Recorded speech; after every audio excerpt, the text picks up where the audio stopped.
Hi there, this is Ranjit from tech2buzz.com, and in this video we're going to do the full review for the Sony Xperia SP Android phone. And this is a higher end mid-range phone from Sony. I have already done the unboxing for this phone, so you can check out this video to know what comes inside the box and a general overview of the phone.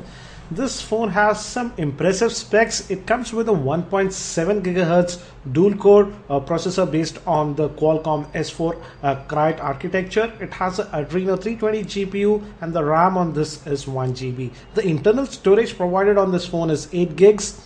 Out of that you get just around 5 gigs, and it has a front-facing VGA camera and the rear-facing camera is an 8 megapixel shooter. And before I proceed towards the review, as you can see, the MRP price quoted here is 27,490, but Faisal Communications quoted me a street price of 23,500 for this phone, and I want to thank them for providing this unit for review. Coming to the screen, it has a 720p HD screen, and as you can see, the viewing angles are okayish, but the contrast is not that great, I would say. But overall it's a decent phone. And one thing I did notice is that this phone does support the auto brightness setting. Let me show you the display options. And as you can see, and it also has this mobile Bravia engine, but I did notice that when I keep this in auto brightness and go outdoors in bright sunlight, it does not adapt quickly to the lighting and it's hardly legible. I have to manually pull it to the full brightness. Also, it does have this glove mode, so when you enable that, and if you're using a glove, then also you can use the phone, so that's a nice thing. Coming to the storage, let me show you the same. Internal storage is 8 gigs, but you just get about 5 gigs, and as you can see, I've just loaded a couple of heavy games and some apps, and I just have about 2.8 GB of storage. Yes, you can add a micro SD card, but you cannot move the apps to the micro SD card. You can use the SD card to store videos and media files, etc. Also, another good thing about this phone is that it does support USB OTG, and I'll show you that later on in the video. And now let me give you a quick physical overview of the phone. On the top we have this 3.5mm headphone jack, and on this end we have the volume rocker, the new iconic power button from Sony that we are seeing in the new Xperia phones. We have this screw, so it spoils the look of the phone, and we also have a dedicated camera shutter button. On the bottom you'll see this transparent plastic. Actually this is the LED notification, so when you ever get a call or missed call, or you even view the gallery, this glows. And on this end again we have that one more screw, and we have the micro USB slot over this end. Moving towards the back, we have the 8 megapixel camera, opening for the speakerphone, LED flash, another opening for the secondary microphone, Xperia logo, and it here shows the NFC tag. This phone is NFC enabled. And also the back cover, actually it's kind of a soft plastic, so it's nice to touch, and we can open it up. We have an indent over here, and by just prying it open, and it's thin plastic, and this reveals the slots for your micro SIM card and the micro SD card. We can add a micro SD card up to 32 GB. Again, if you notice, the battery is kind of sealed, so the battery is not user replaceable. I feel it's kind of annoying to not have a removable battery, because you can open the back cover. I don't know why Sony did that. And the battery is a 2370 milliampere battery, and in my testing with average usage, I could last it 1 day. So battery is okay, I would say. Coming to the call quality, the call quality also was very nice. I have no problems with the same. This is the earpiece. One thing I did notice is that just look at the earpiece. It's a little bit sharp, and when I was pressing the phone towards my ears, sometimes at some angle it was hurting a little bit. So you need to be aware of that. The front-facing camera is just a VGA.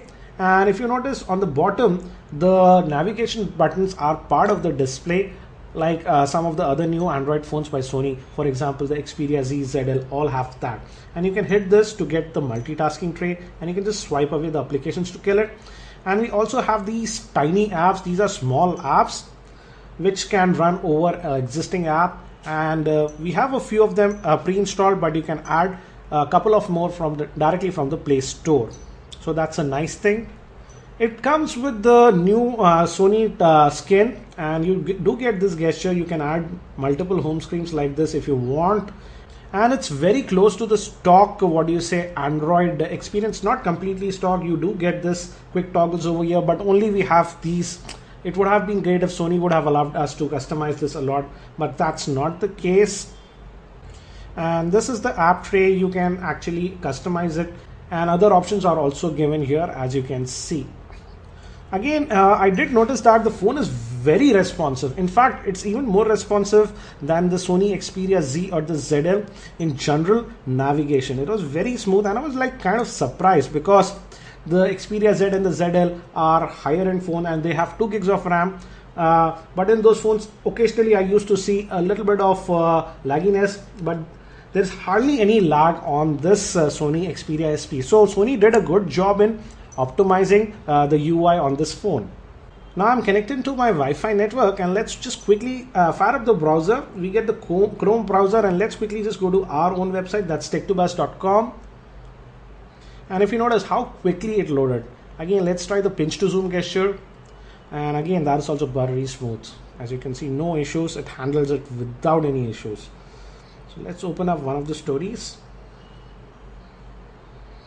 And let's change the orientation. We have some YouTube videos that are embedded on this web page.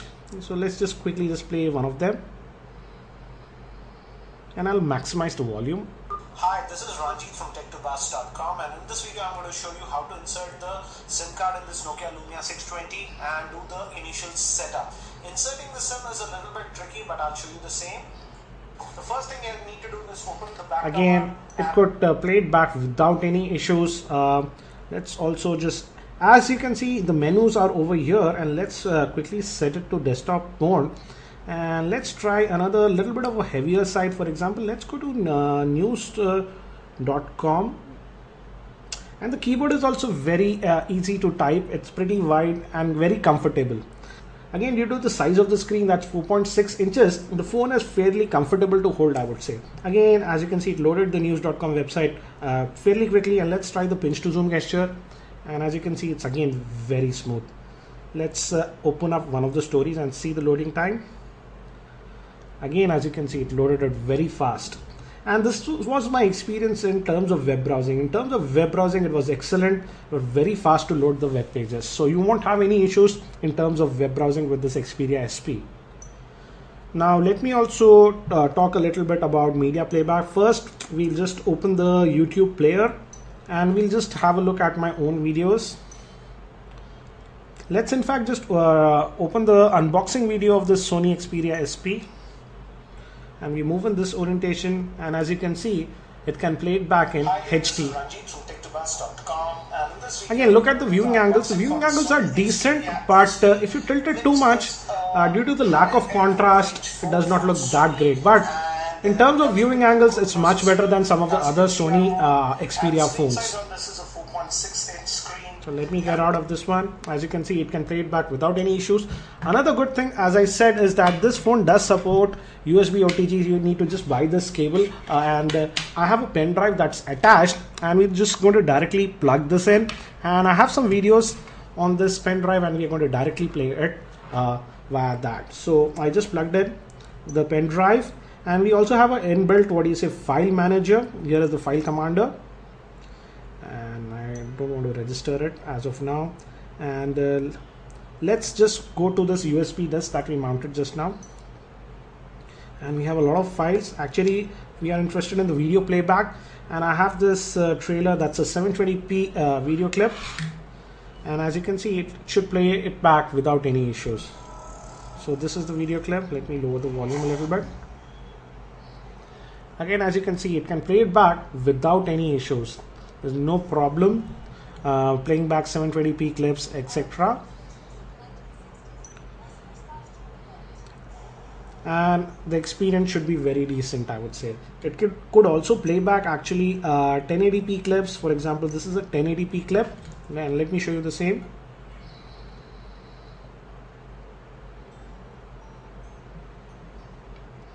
Again, as you can see, there's no skipping of frames or anything like that.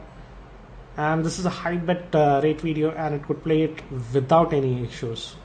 So in terms of video playback, you shouldn't have any issues with this phone. and the good thing is that it does support USB OTG out of the box. Also, I could use it with PlayStation 3 controllers. Actually, I made a separate video regarding the gaming performance of this phone, and you can play some of the games with the PS3 controller using this phone. Again, if you're interested in the gaming performance, you can check out this gaming review video that I made with the Xperia SP. I would say it could play back almost all the games I threw on it, but some of the heavy games I did notice skipping of frames at time, but most of the time it was very playable. Also, I did some benchmarking with this phone, so if you are interested in that, you can check out this video. Again, we get very good scores in benchmarks. Also, the camera, as I said, is a 8 megapixel shooter, and let me show you the interface. We get the stock interface, and one thing is a little bit annoying is that when you have to start to focus, but it doesn't give you any audible sound when it focuses. And also I did notice that autofocusing is not the fastest on this phone. It does take some time, a second or so, but after it does, it quickly.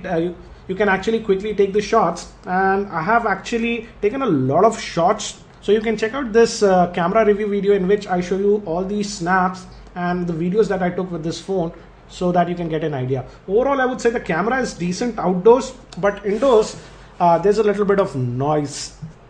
In terms of the front-facing camera, I tested it with Skype and I had no issues. Also, this is the dialer, and let me show you the speakerphone volume.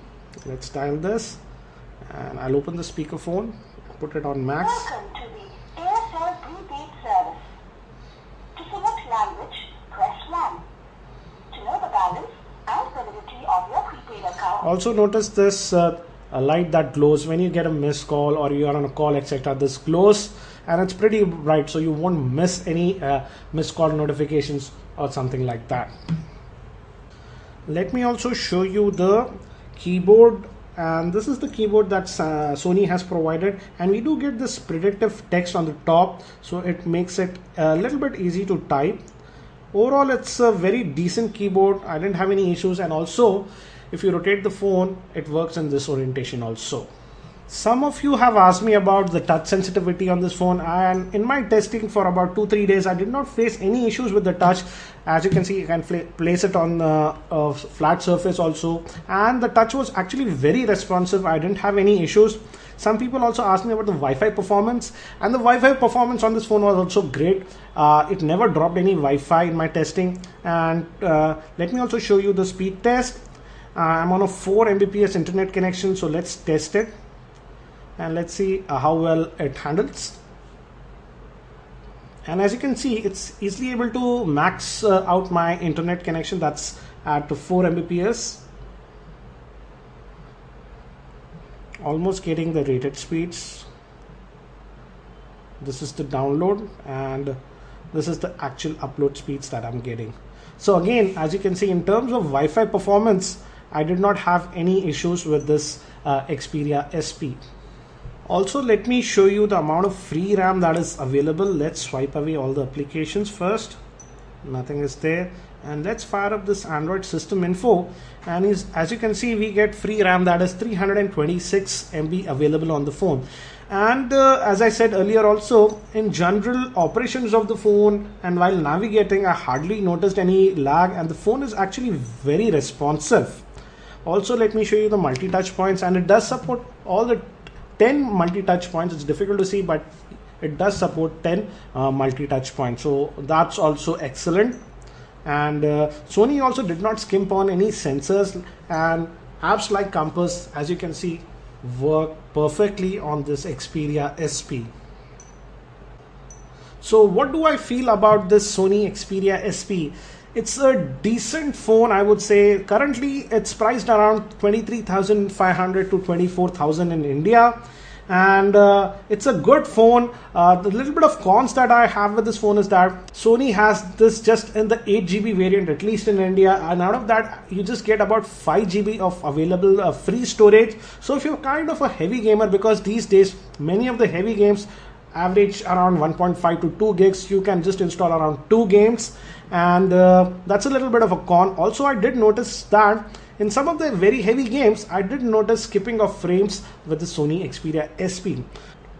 Overall, I would say it's a very good phone by Sony, and the pricing is also very decent. It has a 720p HD screen. Now, coming to some of the other phones also that are priced closely to this, you can also have a look at the Nexus 4 or the Samsung Galaxy S3. And the big advantage with the Nexus 4 and even the Galaxy S3 is that they have built-in storage of 16 GB, so you can load a lot more games. And don't forget that both those phones are actually quad-core phones. I hope you found this video review helpful. If you found it helpful, I'll appreciate if you can click the like button given below. If you aren't subscribed to my YouTube channel, subscribe to the same. That's it for now. Thank you for watching. This is Ranjit from Tech2Buzz.com, and I hope to see you in my next video.